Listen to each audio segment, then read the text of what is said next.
This is an update to our workforce and housing proposal. Once again, this is a public notice update to our workforce and housing proposal. The date is July 17th, the year 2023.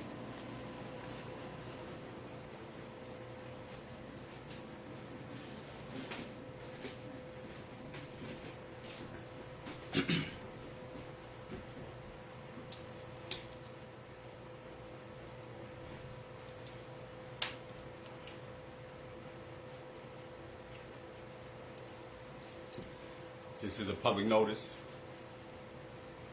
This public notice will be labeled our workforce and housing proposal.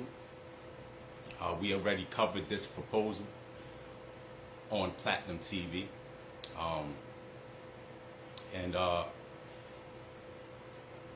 Today,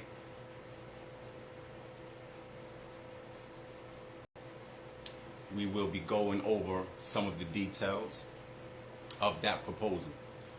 So this will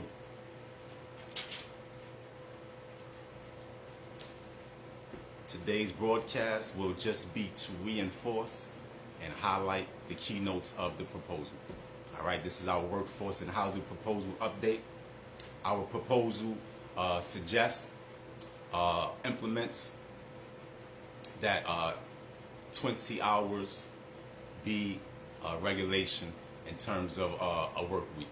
All right, 20 hours as opposed to 40 hours. All right.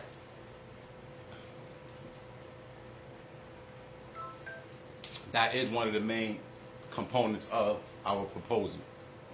All right, it's cutting our working day in half. All right.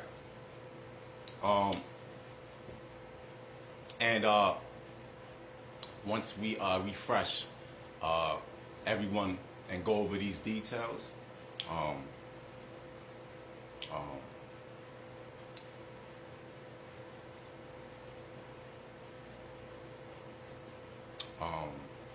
I think everyone can appreciate the benefits, all right, of a 4-hour workday, all right, corporate as well as the workforce, all right. So this is just to reinforce and highlight some keynotes, all right. Our policy stipulates that 20 hours be the new standard. All right. So we're just going to go right into some key points. All right. So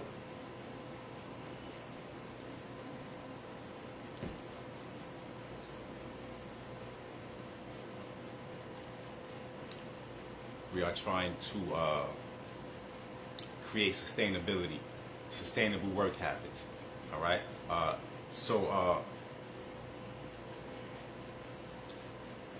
We do have to reach the salary gap. All right. So for this example, I'm using the New York City minimum wage rate. The minimum wage rate is currently $15 an hour. All right. And as of now, 40 hours a week is standard. All right. It's been like that for quite some time, for as long as I can remember. All right. But change is necessary. So we are asking everyone to concede, all right, to this work schedule. But the minimum wage for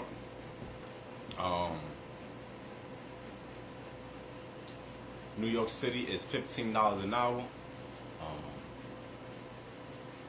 At 40 hours a week, the salary amounts to $31,200 yearly. All right. So of course, we are implementing change. All right. So we have to modify things a bit. All right. So our workforce will be a standard, or 20 hours a week will be the standard, and we are willing to accept from corporate 26 to 28,000 as an annual salary. All right. Now, of course,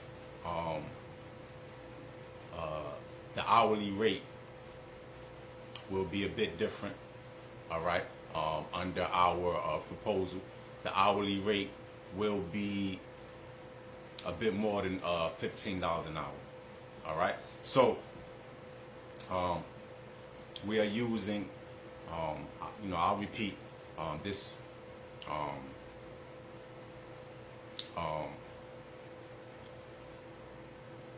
suggestion, this salary suggestion. All right. We are willing to accept 26,000 to 28,000 yearly. All right. So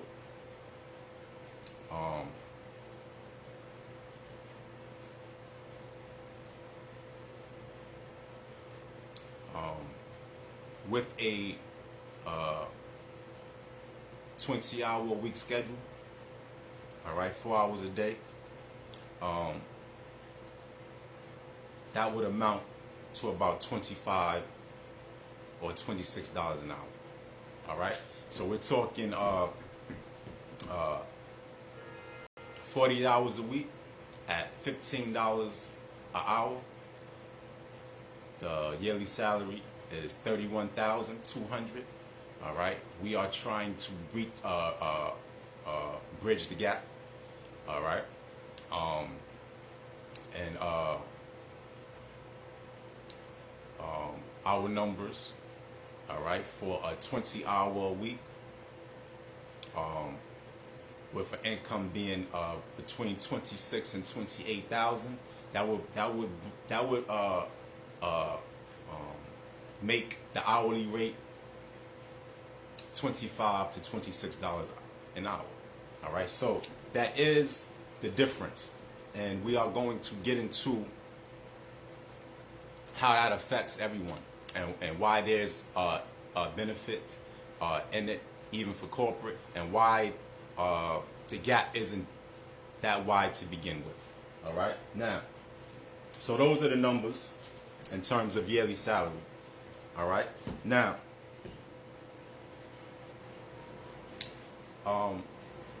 right now we have about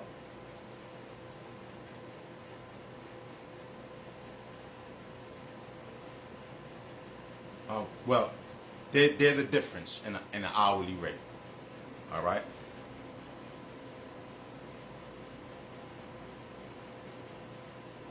So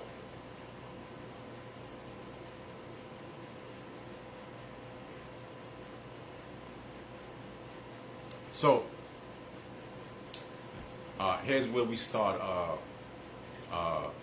coming together. All right. When we assess the hourly day. All right. So now,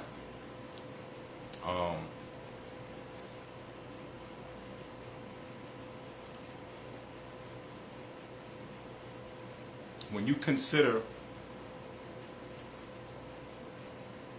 well, I'm going to reference my one of my last job titles as a customer associate, as a customer care associate. I received the hour break, and I received, an hour for lunch that was not paid for, and I received 30 minutes, two 15-minute breaks that was paid for by the company. All right, so when you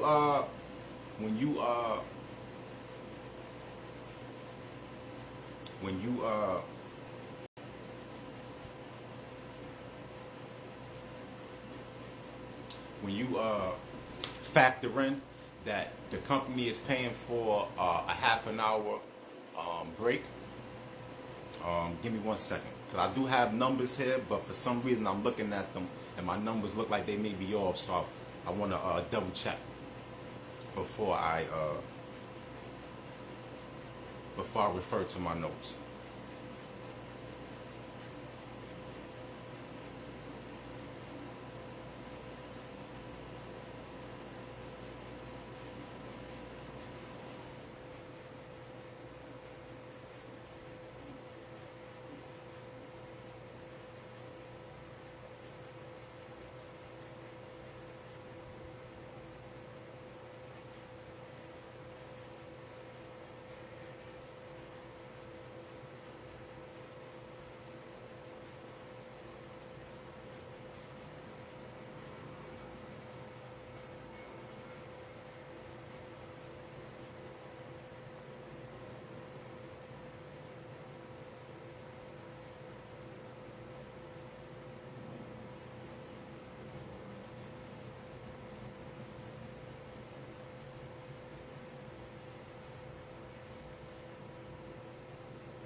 All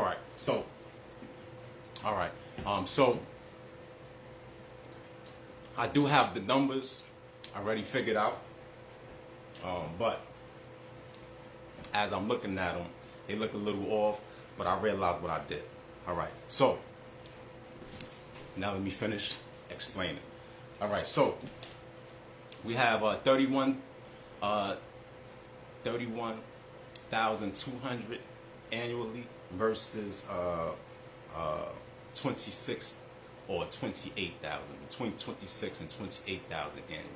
All right, and we have $15 an hour minimum wage versus 25 to 26 dollars an hour. All right, under our proposal. Let me point out that the yearly income only amounts to 26 to 28,000. All right, but the hourly rate is a bit more. All right, but our productivity will increase. I'll talk a little bit more about that later. And I just wanted to do some math. All right, and that's why I want to double check. All right, and point out why 15, and it only appears to be a big gap, but it really isn't. And here's why. All right, so when you add up the breaks, the half an hour break that a corporation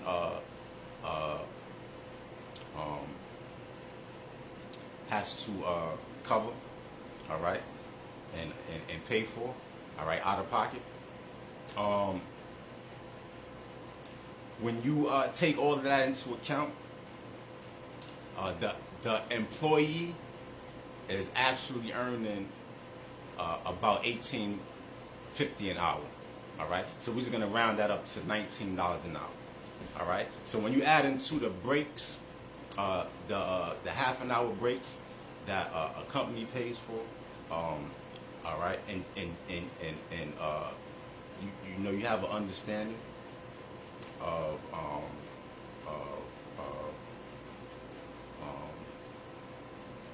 how time is accounted for, you know, in terms of payment management, all right, payroll. It's because they're paying for your breaks, that half an hour break. It's really like they're paying you more of an hourly rate anyway. All right, so it really we rounded up a little bit, but it's really like being paid $19 an hour, even under minimum wage rates with a half an hour break. It's like being paid $19 an hour. All right, so let me make sure we still recording. All right, sorry for the confusion and the delay, but I did want to check my numbers and figure out exactly how I derived at these numbers before I explain them again. All right, because sometimes when I prepare for a broadcast, it may be a day or two before I actually, stream, and sometimes you have to refresh. And right now we're doing that on air. All right, this is our workforce and housing proposal update. All right, so the difference is only about $6 now. All right, $19 a day, $19 an hour versus $25 or $26 an hour. All right, so we're starting to bridge the gap. All right, and also our minimum wage in New York City has been $15 an hour since 2019. So we are due for an increase in our hourly rates anyway. So that would be bridging the gap even more. So we already have the gap bridge. We already have the hourly rate difference at $6. All right, I said it's only a $6 difference. We deserve a raise. All right, so that brings the difference down. All right, and we are more productive doing our jobs. Okay. All right. So these changes benefit everyone. All right. There should be no one opposed. All right. To these numbers. All right. The only people that may have a problem with this proposal is corporate. All right, those that don't work 8 hours but get paid like they do work 8 hours. All right, so those are the only people that I can imagine having an issue. All right, with a shorter work day. All right, especially when we really dissect the rate. All right. Okay.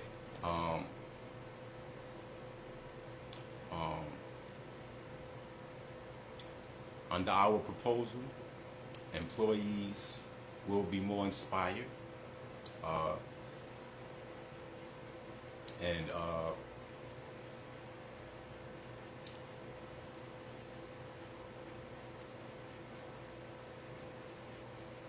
more productive.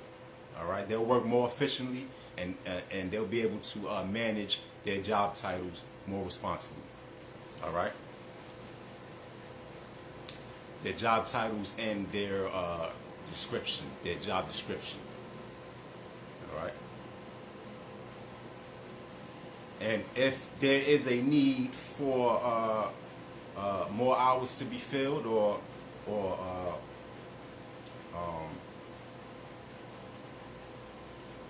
there's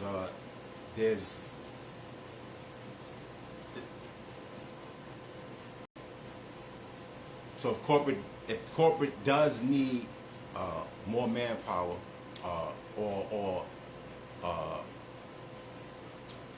they need more hours filled, right, to provide their service, then that's really just adding more shifts. All right,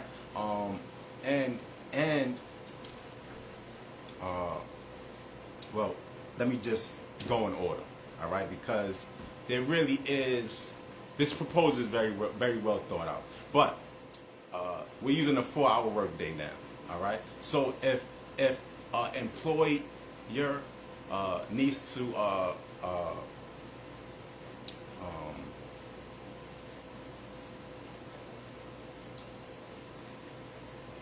provide a service for longer hours than or for more hours, and we're just talking about, I'm just talking about managing a service. All right, if 4 hours isn't enough, then you hire more people, or you have an overtime program. All right, and we're going to talk about that. All right, but basically what I'm saying is it shouldn't be hard to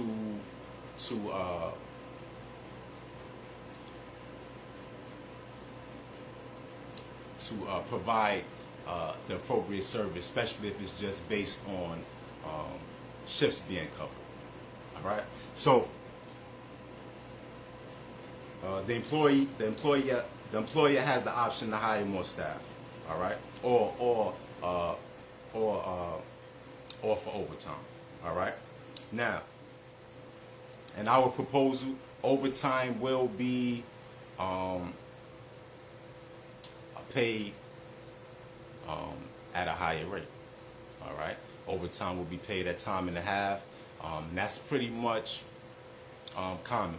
That's pretty much staple with most businesses. All right, so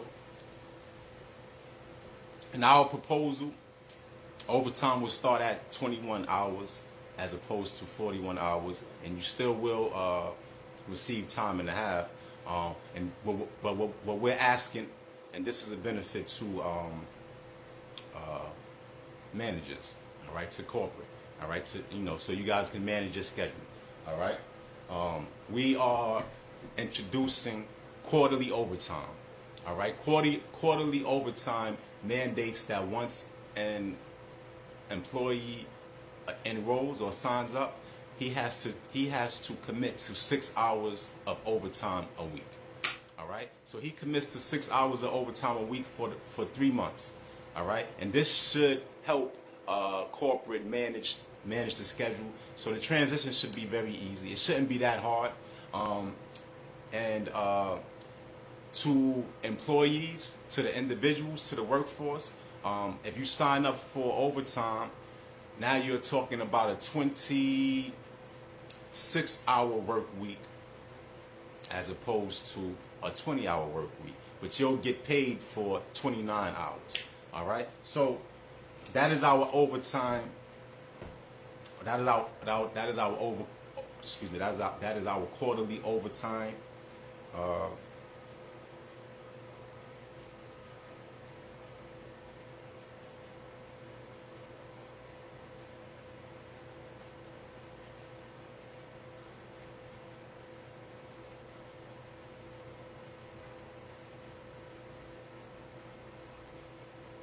Yeah, so that's quarterly overtime, and it mandates that a participant works at least 6 hours of overtime a week.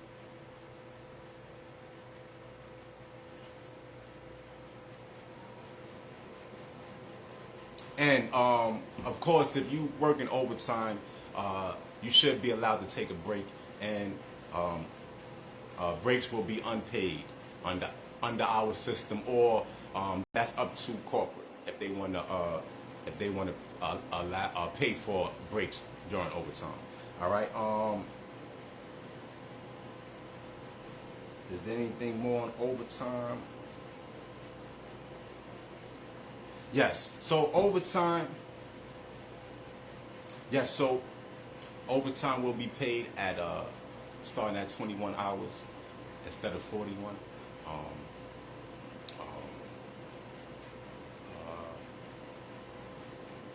Let's just say that is a benefit for the employees. All right, that is a deserving raise. All right,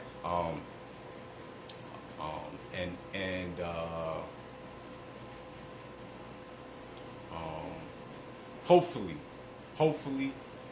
companies are able to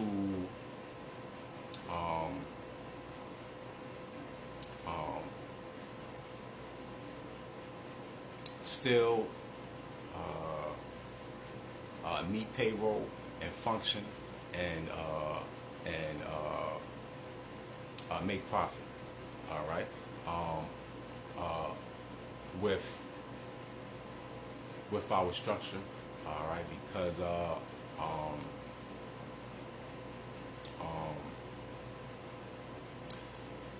I'm just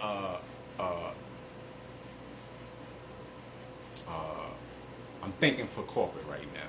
All right, I'm kind of thinking for corporate. So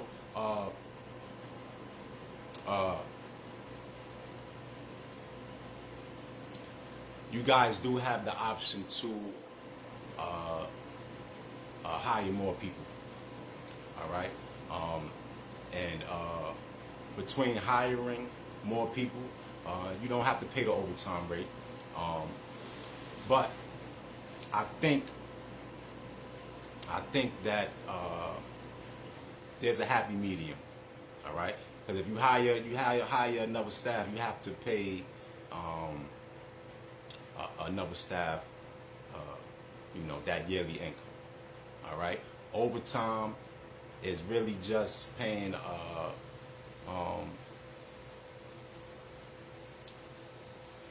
potential enrollee only 3 hours. Like that's what it amounts to. You're paying him for 29 as opposed to 26. So I think there's a happy medium where that's more beneficial as opposed to hiring someone to work a full 40 hours. All right, so I'm just thinking for corporate a little bit. It is an employee benefit, but between a more productive day, all right, and then adding 6 hours a week on top of that, I believe that an individual can do fairly well at reaching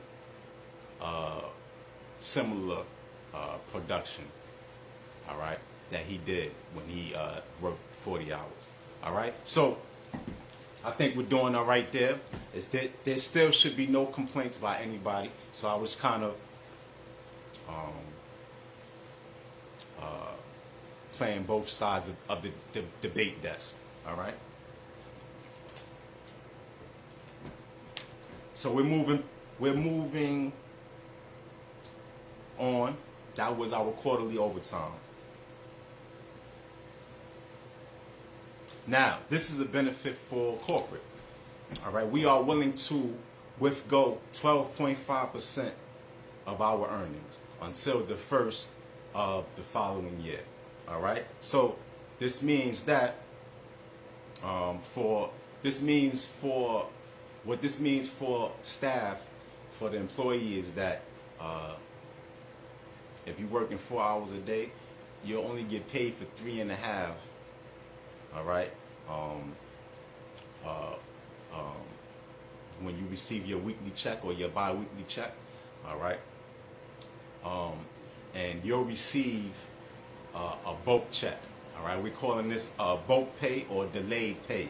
All right, so you'll receive that that money that's being withheld each week. You'll receive that on the first of every year. All right, and that is termed delayed pay or bulk pay. So this is a benefit to corporate.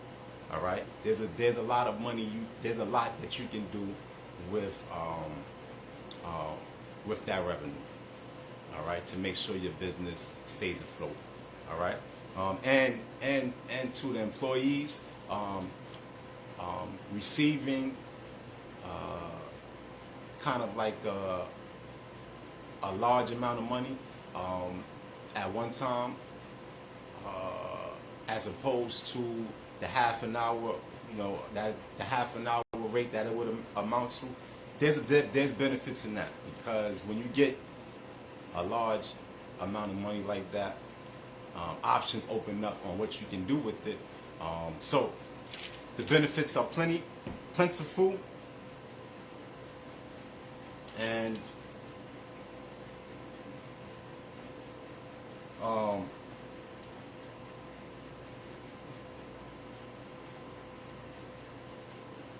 I thought I might have had a figure.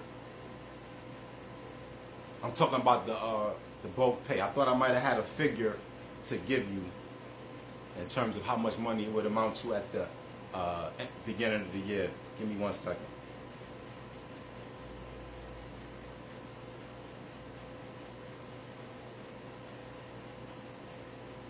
Yes. All right. So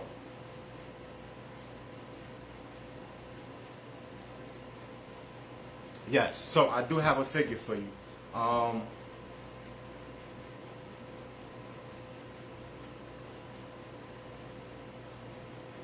So I'm using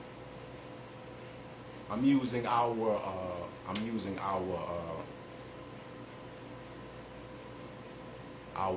26 to 28,000.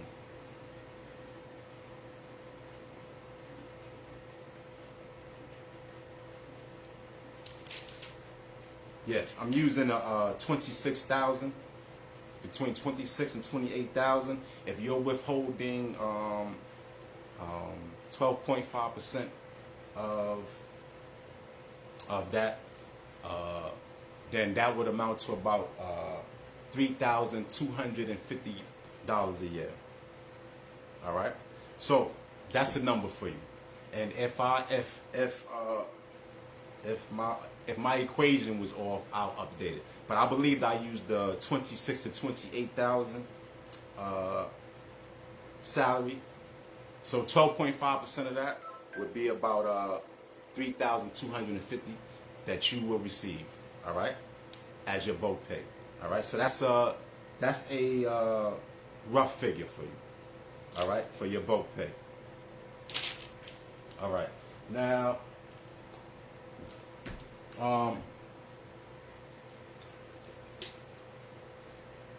This is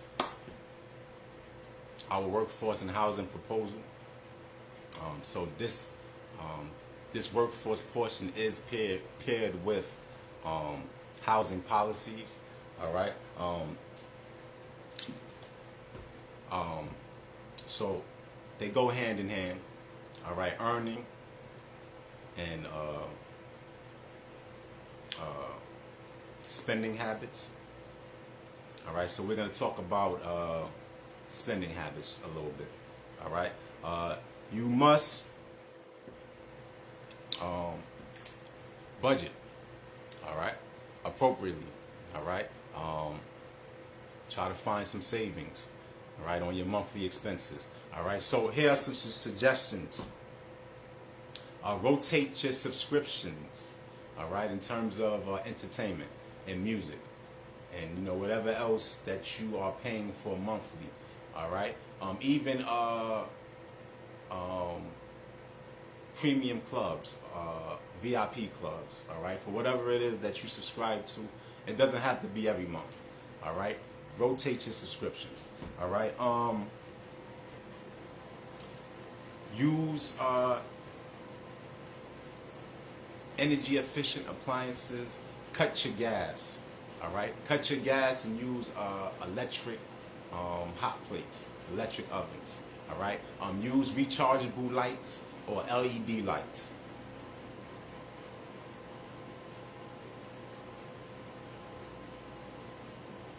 All right, so here is a benefit for the employees.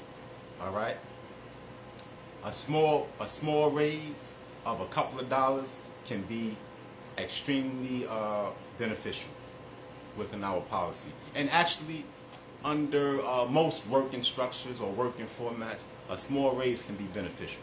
All right, but you may start, at the ground level making $28,000 annually, right? But you can get promoted, or you can, just get a raise, right? Some jobs they include, annual raises, all right? And a small raise can have a huge impact on your lifestyle. I'm just using an example of $1.50, all right? So if you get $1.50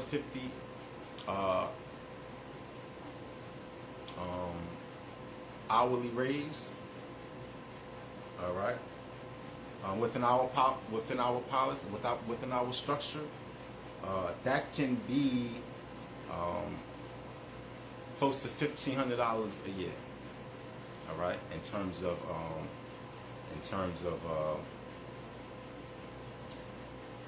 what it amounts to at the end of the year. All right, so if you was just to save that portion of your check, it would amount to close to $1,500 a year, and that can be a travel account. All right, and $1,500 a year for travel That's pretty good. All right. So budget wisely, spend wisely, right? Should I say stick to your budget, all right, and spend wisely, all right. Companies that adopt our policy will be recognized and supported by the community, all right. They'll have an opportunity to gain loyalty, all right. So that's a plus, all right. So companies that adopt to our workforce and housing policy, all right, hire people part-time, implement 20 hours out as standard, and offer remote positions, all right. Those companies will be recognized, all right. They will gain our loyalty. They will earn our loyalty, all right. Companies who do not adopt, they will fade.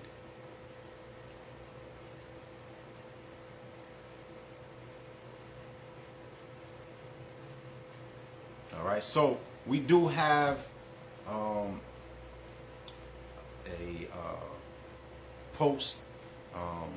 We do have a workforce and housing. This is an update. The original, the main post was on April 15th. All right, so you can refer to April 15th, public notice, workforce and housing proposal. All right, to go over the guide. We discussed the guidelines a bit more, right? These are just highlights of some keynotes, some key points. All right, so we are going to. All right, we do have the housing portion to get into, but to the workforce, of course, you can determine what exceptions that you are willing to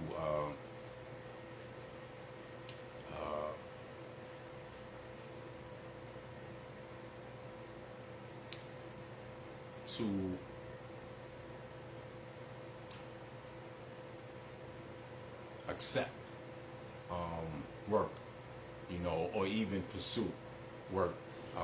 What exceptions you deem worthy, all right, for you. All right, so exceptions could be just the field of work. All right, so you just may want to be attached to a certain field. All right, so exceptions could be maybe you want to be in marketing, maybe you want to be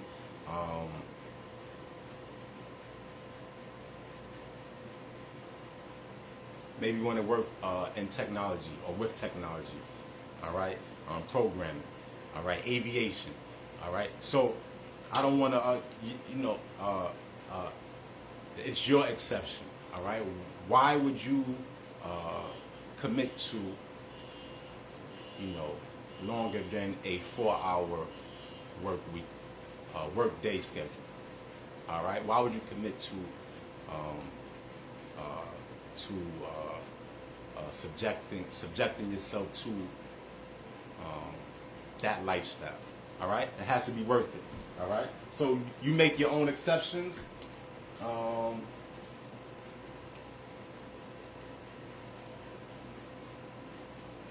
right. Other examples: doctors, lawyers. All right, sports. All right. And your commitment, your hourly commitment should be temporary. All right. 'Cause at some point you should already be thinking transition, planning ahead. At some point, I want to transition, to the normal work schedule. All right.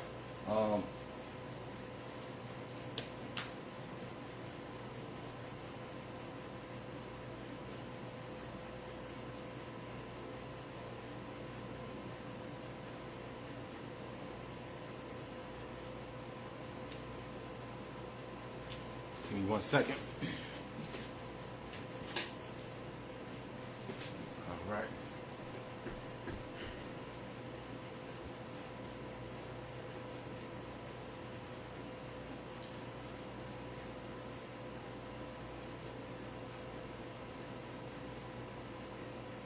All right, so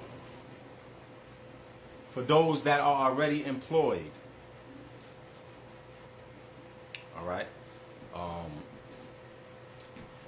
in a 40-hour system, then you have to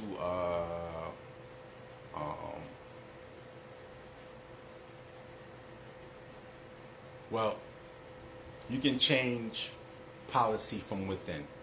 All right, get together with staff, find out how many people are for a change, and you get petitions together.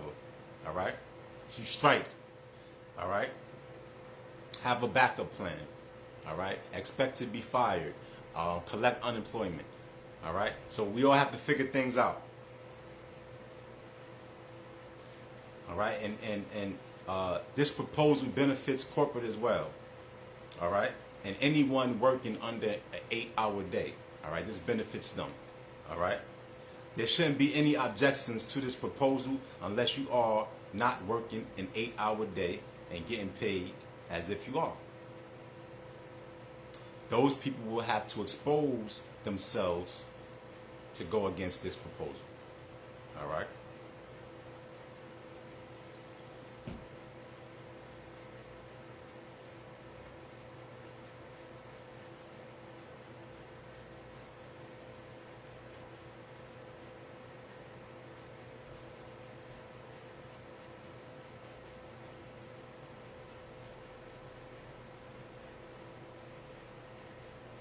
All right.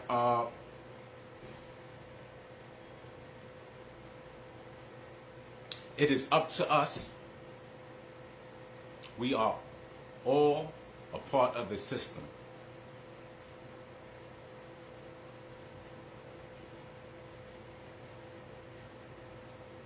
We are all part of a workforce system. All right. So it is up to us to dictate terms and establish what we will and will not tolerate. All right. We are the workforce. All right.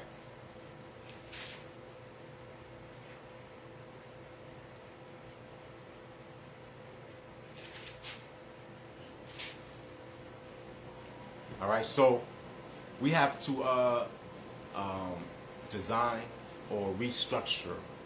All right. Our work environments. All right. So, I've mentioned our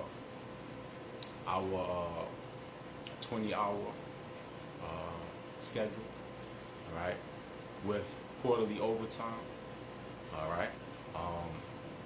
That amounts to about $400 a week, all right. So we all have to restructure our lives. All right, so that we can afford, all right,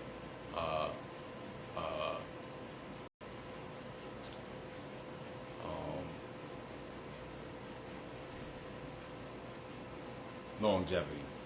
All right, we can afford longevity. All right, and so we all have to concede to living, you know, within a $400 a week environment or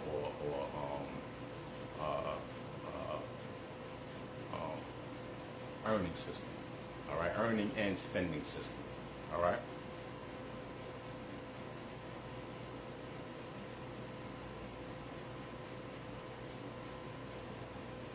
All right, so I don't want to undermine that. All right, we have to budget. We have to cut. We have to decrease our expenses. All right, so we have to combine these policies with good money management. All right, and create and build a savings and a travels account. All right, and you know, this should create more quality or better quality, right, or a life filled with better quality. All right. So part-time should not matter to employers. All right. It shouldn't matter if a person is doing an 8-hour shift or a 4-hour shift, or if two people split an 8-hour shift. Right. It shouldn't matter.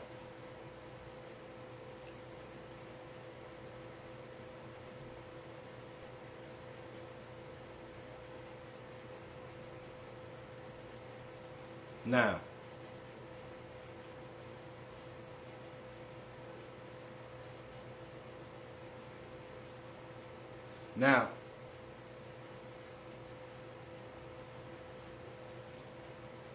we have our 20-hour mandate, and then we have remote work. All right. So, depending on the industry, all right, that you are involved with, most work can be done remotely. All right, online conferences and administrative software. All right, customer service, call centers. All of these jobs and these positions can be done from home. So, part-time or offering part-time should benefit everybody. All right, corporate as well as the employee. All right, corporate savings include saving on rent.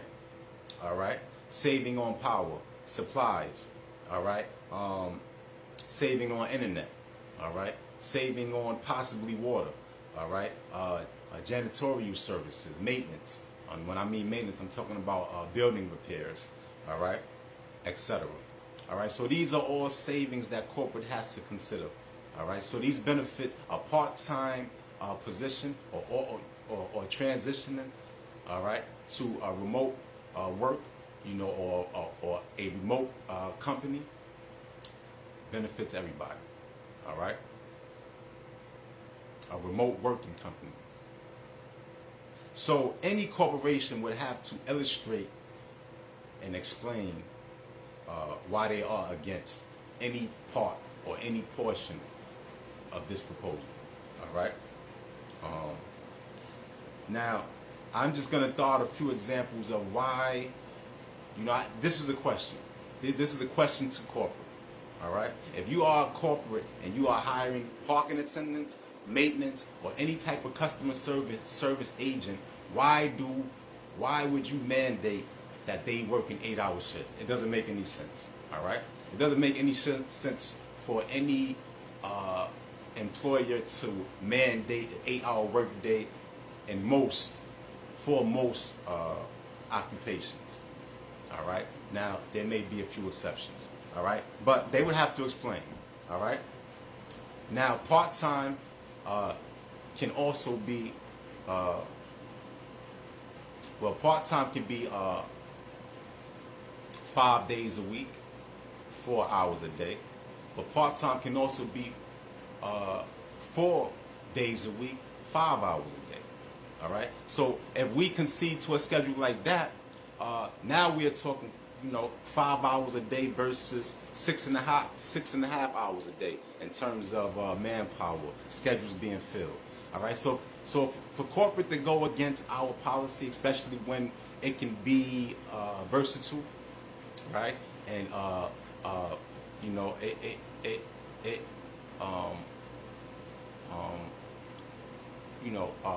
there's options, right, for corporate and employees, right? There should be no disagreements, all right? 5 hours a day from an employee versus 6.5 hours a day. What are we talking about now? All right? And we've bridged the gap in terms of what it costs a corporation. All right? And the increase in productivity, happier employee. All right? So that concludes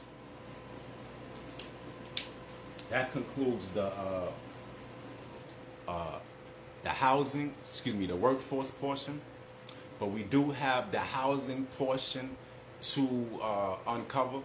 All right, and I'm going to take a 2-minute break and play a little bit of music in the background, and I'll be right back.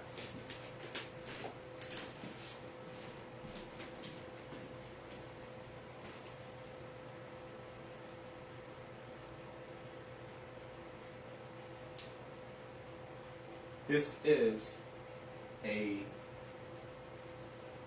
public notice update.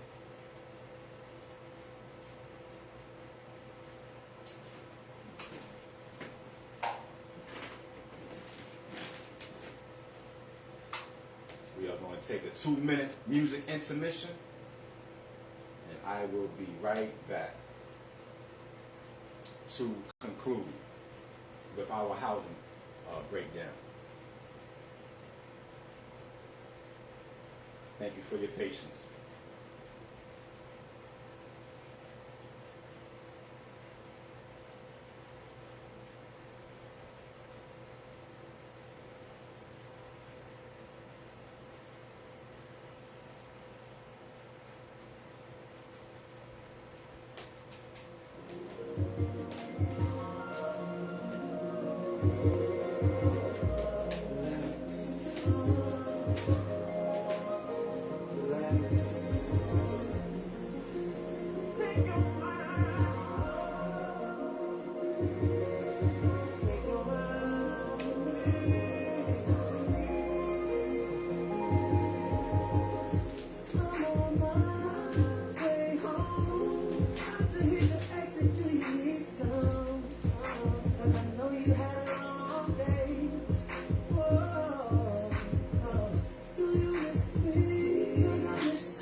Keep me thinking of the love I wanna give you.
All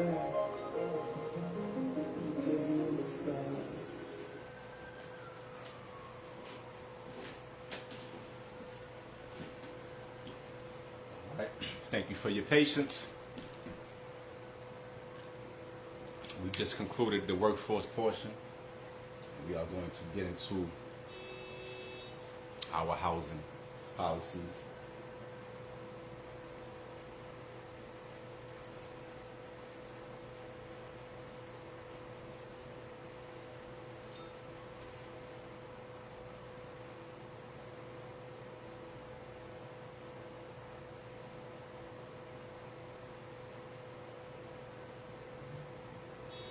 So,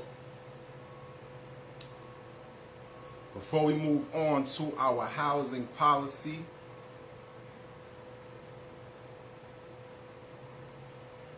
there is there's a few more benefits I want to point out for corporate.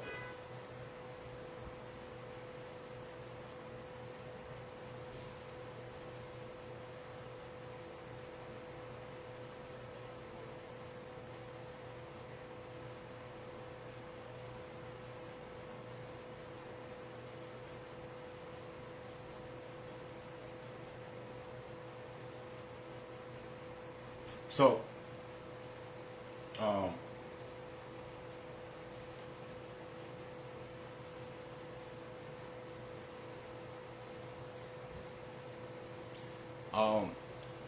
under our structure, you will have a more productive employee, an employee that's an individual that's more willing to commit to the future of the company.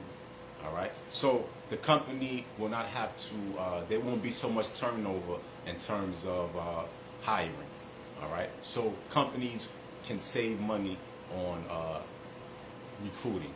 All right. Paying for recruiting agencies' services. All right. They can also save money in other ways as well. All right. Because a more productive and happier, content employee is a less disgruntled employee. All right, and a less disgruntled individual will be more productive, make less mistakes, cause less problems, or show up when he's supposed to, and be less or be more of an asset to a company. All right, so there will be less lawsuits. All right, less company.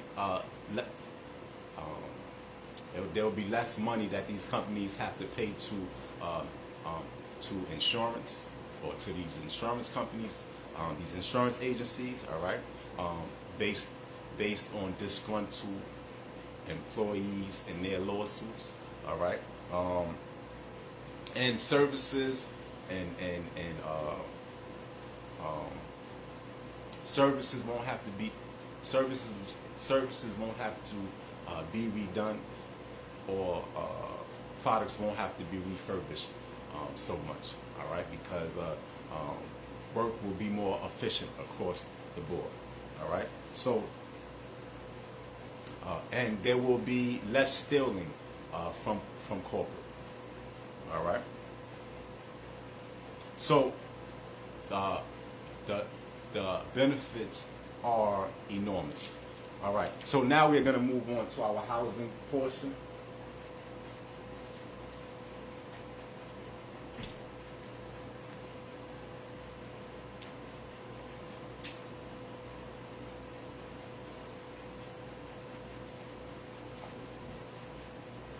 So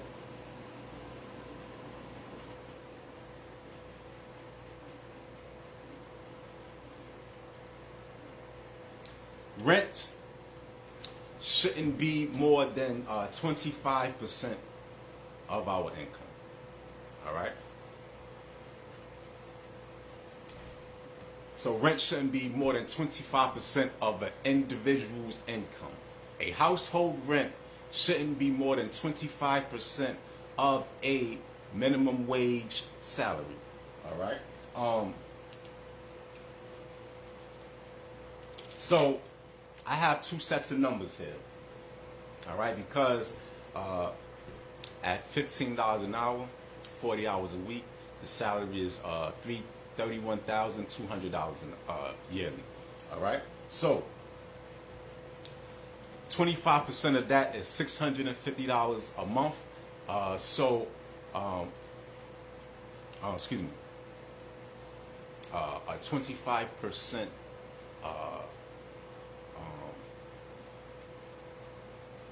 monthly rent statement based off of that yearly earning would be $650 a month. All right, so we have that, and then we have another set of numbers based off of our structure, which is the minimum salary being between $26,000 and $28,000. All right, yeah, yearly.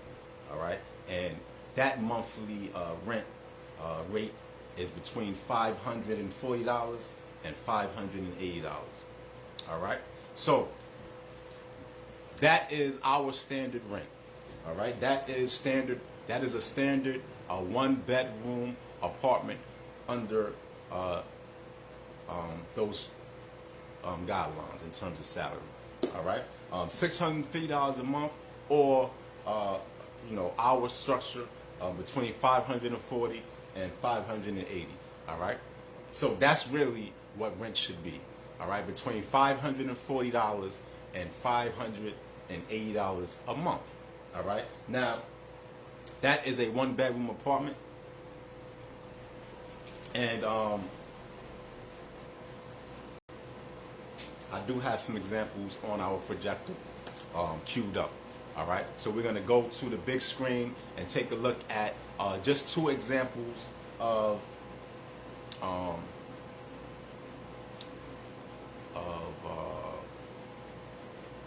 renovated apartments, what they cost, what they should cost, and what a downsized or upgraded or a more luxurious version of these examples should cost. All right, so these examples are in North Carolina. All right, but first the website. Name of this website is statesrenthouse.com. All right, so when you get to this website, you can choose your state, your location, your area code. Again, the name of this website is statesrenthouse.com. All right. Again, the website is www.states. States is plural. Statesrenthouse.com. The way it's supposed to be spelled. And our first viewing, our first example is, well, both examples are from Wilmington, North Carolina. All right. This is the address in Wilmington, North Carolina. And we do have some photos. Here is a complex with a pool. And you do have some pictures of the apartment. Basic pictures. And let me zoom in so you can see.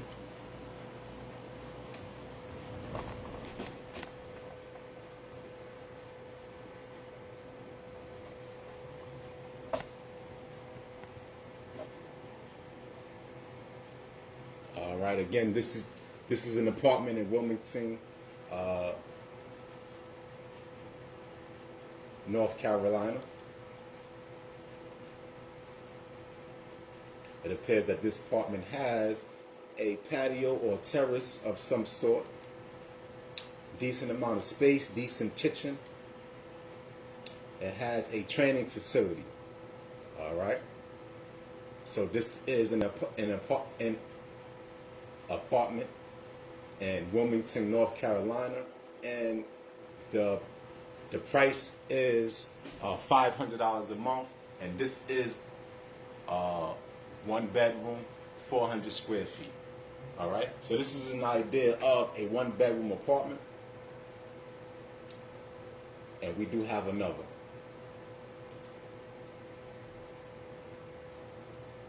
Same location, same area.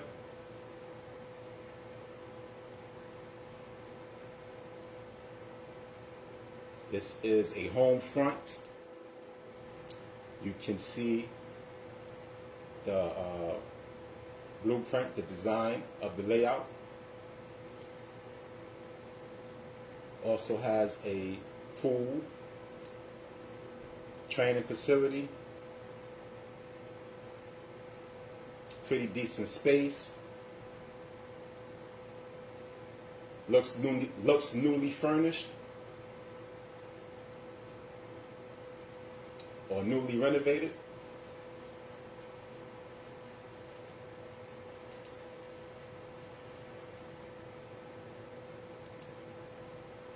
And partly furnished.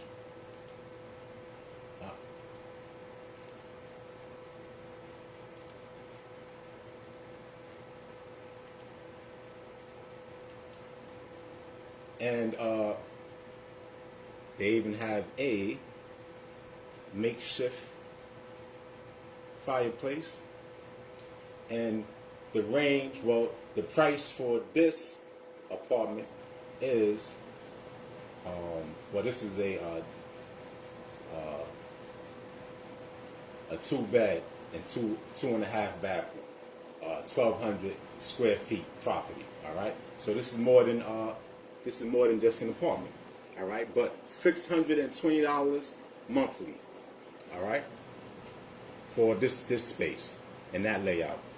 All right, this is Wilmington, North Carolina. All right.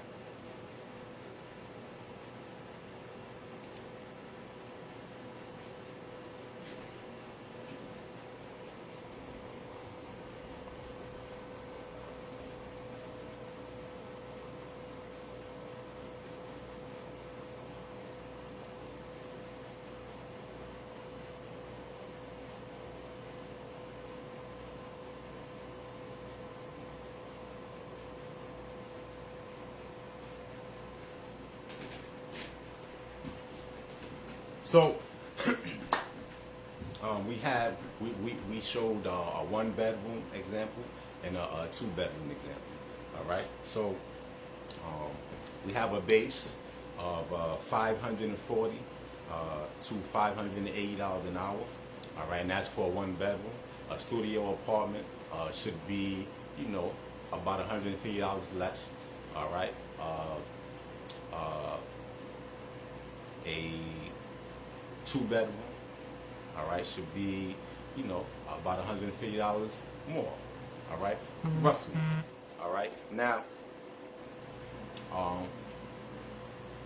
luxury and the buildings or facilities, amenities, also determines the price. The neighborhood, what the commute is like, all right, or transportation in the neighborhood, all right, in the community. So all that plays a role, but we do have a base, all right.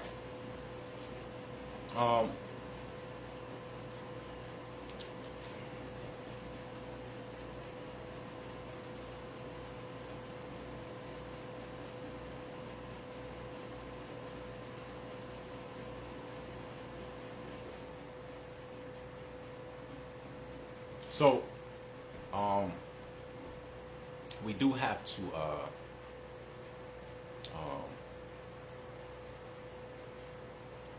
get our rents lowered. All right, we have to decrease those monthly payments. All right, one way or another. All right, so we have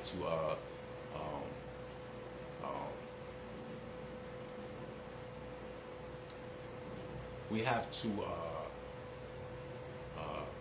create lifestyles within this structure. All right, within this earning and spending structure. So I do have some thoughts, all right, and some knowledge on how to help everyone transition, all right, but we do have to think about our planet, all right. We have to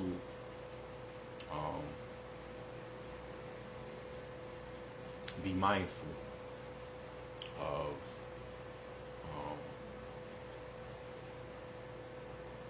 how pollution and waste is accumulated, all right. A large part of the planet's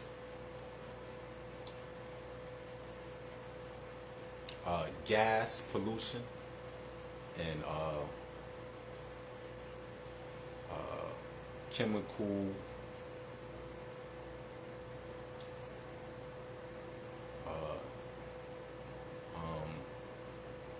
or environment destroying chemicals come from the production of energy, right? So there's a lot that is a huge subject to tackle in itself, the production of energy, all right. But we do have technology, and we have come a long way. So we have to use our technology appropriately, wisely. All right. We have to preserve what we have left of this planet. All right. So sustainability. All right. And energy efficient homes. All right. Use solar power, solar panels, wind power. Windmills, all right. Wind powered generators, all right. Solar powered panel, all right. Electricity created via solar energy, all right. So we have to find creative ways to store the sun's energy and use the wind's energy and use technology to our advantage, create efficient homes, efficient neighborhoods, discontinue the use of gas, all right? Gas, especially gas stoves, all right? Gas appliances, all right? Electric appliances work just as good, if not better, and less harmful, and you can save money.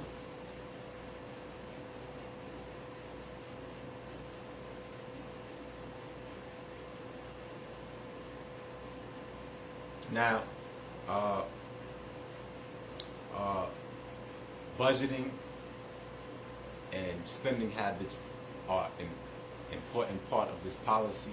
So find competitors when we're thinking about saving money on our subscriptions. All right, find competitors, find free Wi-Fi hubs, find less expensive Wi-Fi services. All right. Do without until you find, a better alternative.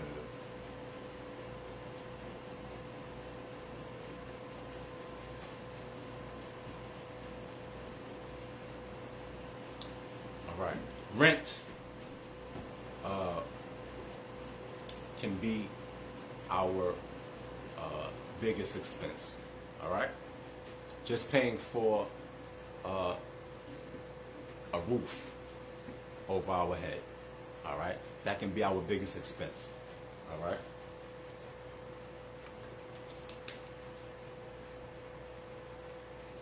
So some of us are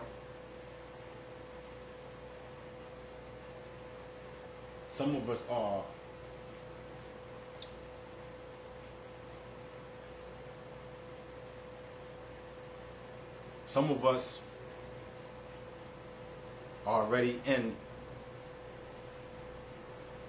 undesirable living situations, and I want to talk mainly from a overhead point of view. All right, in terms of their monthly expenses.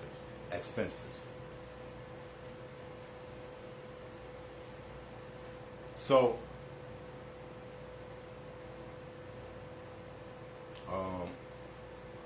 you guys have options. All right. You can apply for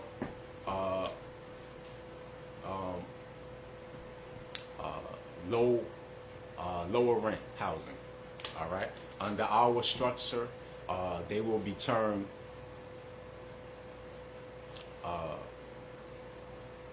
low sustaining rent tenements. All right. So you can apply for these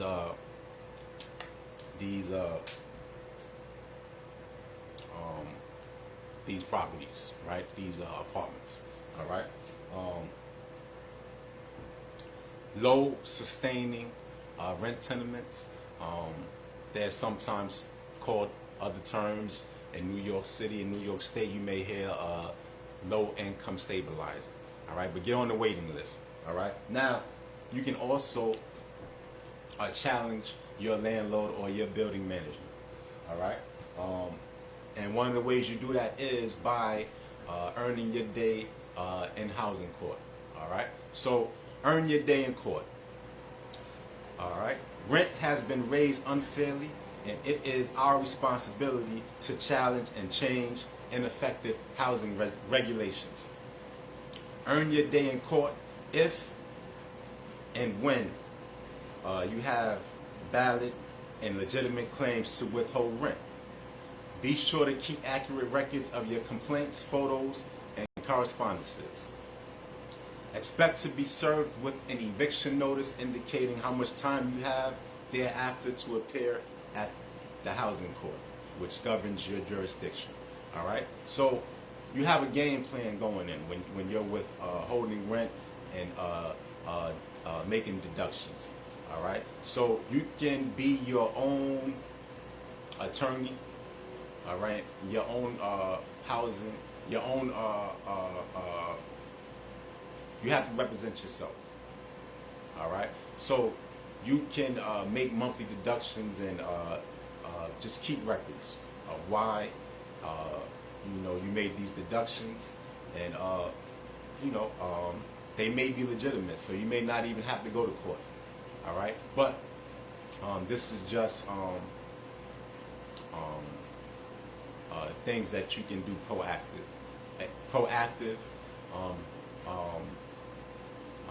If you're not in a position to just relocate.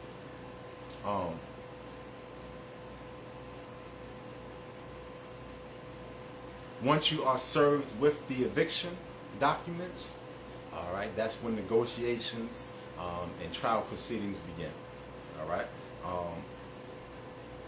Favorable rulings for tenants can be rent reduction, a term called leches. I hope I'm saying that right.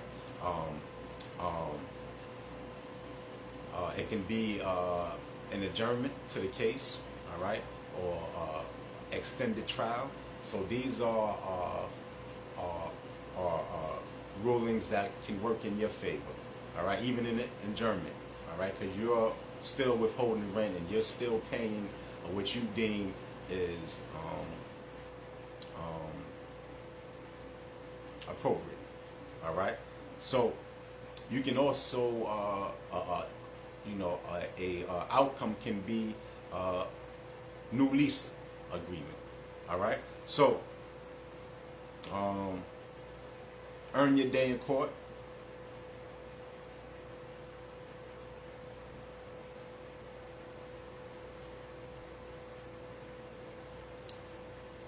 Try to learn about tenant rights, all right, / tenant control, all right. as a tenant, you do have power, and when you come together collectively, you know, as a group of tenants, all right, you have more power, all right. So attend information forums, form building petitions, reference Article 7A, talk to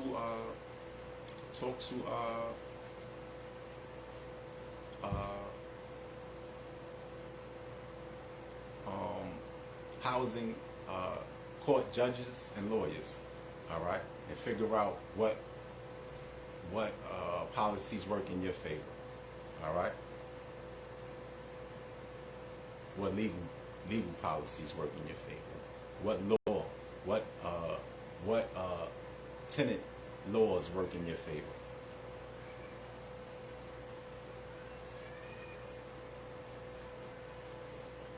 Research condominium and co-op options.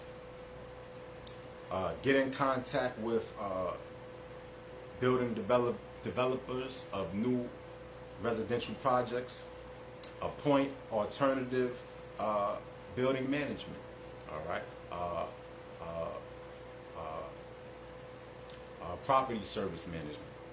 All right. They have services that manage property. All right. Window cleaners, lawn care. All right. Maintenance, elevator repairs. You can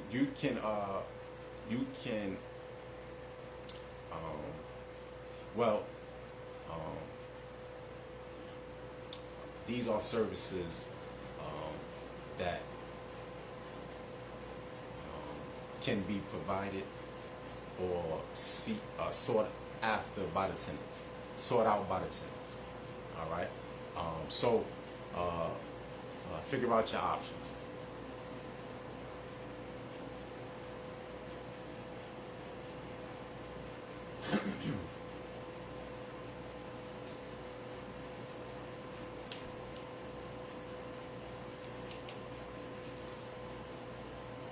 So we've covered a lot this morning. We didn't change much from our last update of this proposal. We did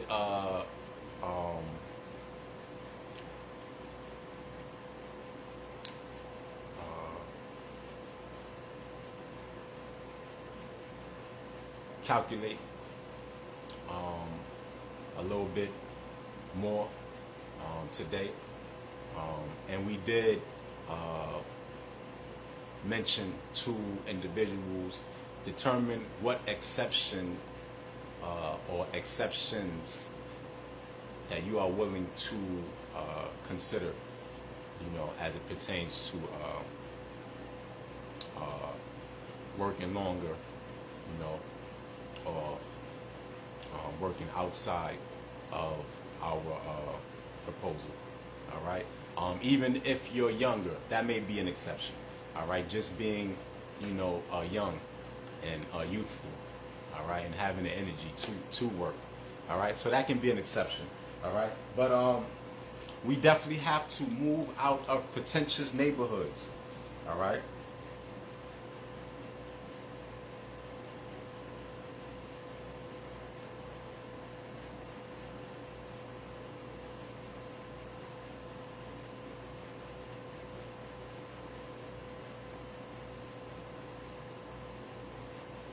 So it is vital that you transition to a lifestyle that we have outlined. All right, move out of pretentious neighborhoods, change the laws in your community, and don't allow inappropriate hikes in our expenses. All right, so rent should not be raised yearly. And that's what they've done in the past. You know, they tried to hike, you know, increase,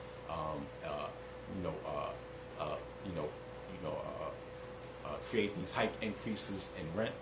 All right, rent should not increase with earning wages. All right, rent stays, uh, you know, steady. All right, unless the services go up a bit, and we understand that people are earning and taking care of families, doing those services. So they are part of our workforce community. They don't want to work 8 hours either. All right, no one should want to work 8 hours a day for the rest of their lives. All right, but 4 hours a day is manageable for everybody. All right, you can work. You can look forward to a work week, no matter what age you are. All right, and you can learn to enjoy and appreciate and be less stressed at your job, no matter what age you are. All right, so even retirement will be a bit easier for corporations to figure out. All right.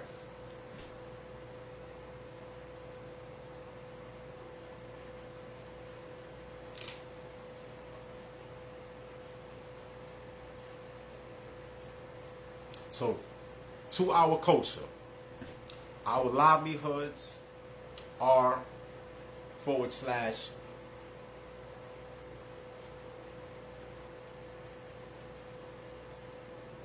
have been affected by the system's law. All right. So our livelihoods have been altered and misdirected drastically already. All right, because nobody understands what peace is. All right, so we've already been affected by their system. All right, so as a culture / good people, it is up to us to challenge and change policies to benefit communities and reflect peace. All right, it is up to us. All right, money is there. Excuse me. Please refer to money is there. Our public notice. All right, money is their power. All right, you can search for what the exact title is: Public Notice. Money is their power, from April 5th, 2023. All right, so I'll repeat this last message again to our culture. All right, it is up to us. Our livelihoods have been affected by their system. As a culture, it is up to us to challenge and change policies to benefit communities and not the big people, so-called big people. All right?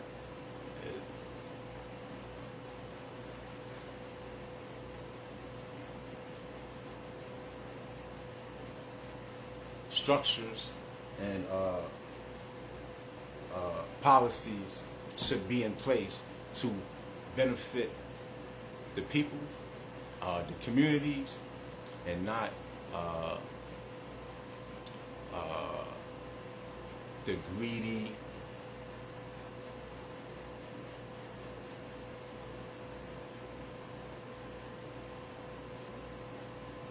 dishonest, and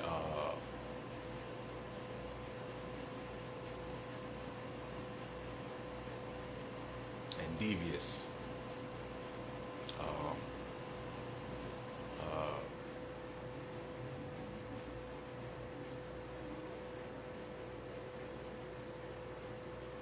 institutes. All right, so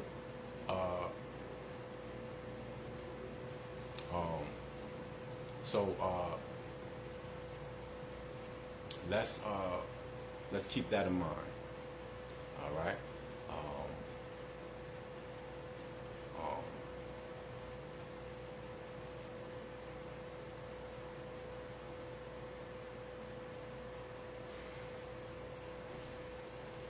Civilization should be built to benefit the community, all right, the culture, all right, and not greed, evil, and devious institutions. All right. So that concludes this workforce and housing proposal. Stay tuned for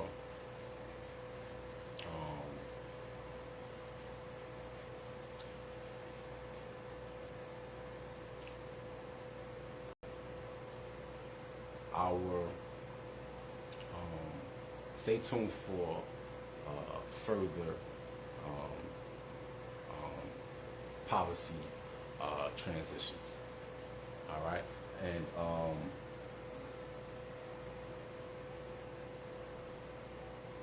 if I've left anything out, I will find a way to update this post. All right.